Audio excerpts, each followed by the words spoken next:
In what has become a major blow to the daily economic activities of people in the city, taxis have decided to call for a strike that could go on to last for some time.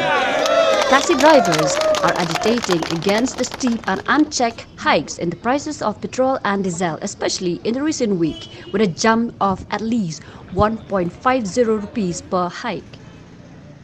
In such a situation, the value of salaries obtained by people in general and by daily wage earners especially has depreciated significantly. Interestingly, no one but the taxi drivers have taken the initiative to voice their concern and dissent against this daylight robbery being committed blatantly by the government. The taxi drivers collectively under one banner adamantly state that following the lockdown they have had zero income due to restrictions on plying of commercial transport vehicles. However, the rise in price of fuel and stagnant taxi fares have made it difficult for them to gain any meaningful income. According to Punsuk D. Uroy, the president of the Rinjat Taxi Service Association, taxi fares have remained stagnant for the last 10 years while the price of other commodities and fees have increased substantially or comparatively.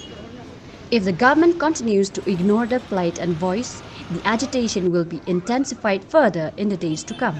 Here, all the drivers of the Rinjat Taxi Service Association, along with the drivers of the Lapalang Taxi Association, along with the drivers of the Polo Taxi Association, no one of our drivers today stay at home. Everyone comes on field on the road. We are here to protest and to strike for the proudty of the government. Maybe our government had deaf and blind. They could not see the problems of the drivers.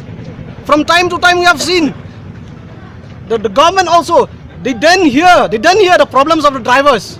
We have seen essential commodities like food, vegetables, meats, rice, everything keeps increasing and increasing.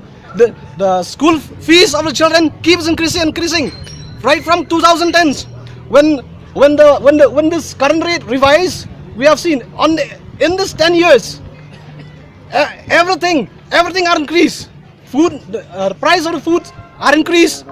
School fees have increased. We can say even the laborers also, their labor wages are increased. We can say even the government employees also, they have passed their 5th pay commission.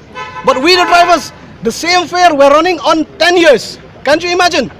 As long as we're running the same fare, that means running with the increasing of the commodities, that means our source of income comes in reduction. What do you think? It comes on reduction. It comes on reduction, I can say. So that's why we are here to demand to the government, give our rights. We are human beings. We work for the benefits of the people. We drop children to schools. We drop the government employees to the offices. We drop the laborers to their own works. We play a very important role in the society. Don't forget us, government. Come on. If you all the governments are really the leaders, come and look to us. Look, for 2 days we have strike. What happened? What happened to the society? You can go to the publics and ask what was the problem they faced yesterday. That's all. We come to the government. We demand that the government should reduce the price of the petrol and the diesel. If the government wants to reduce the price of the petrol, running with the current fare of the taxis, the government should go to the rate of the 2001. So we can run along with the current taxi fare with the price of the petrol at the time. If not, the government should increase the taxi fare.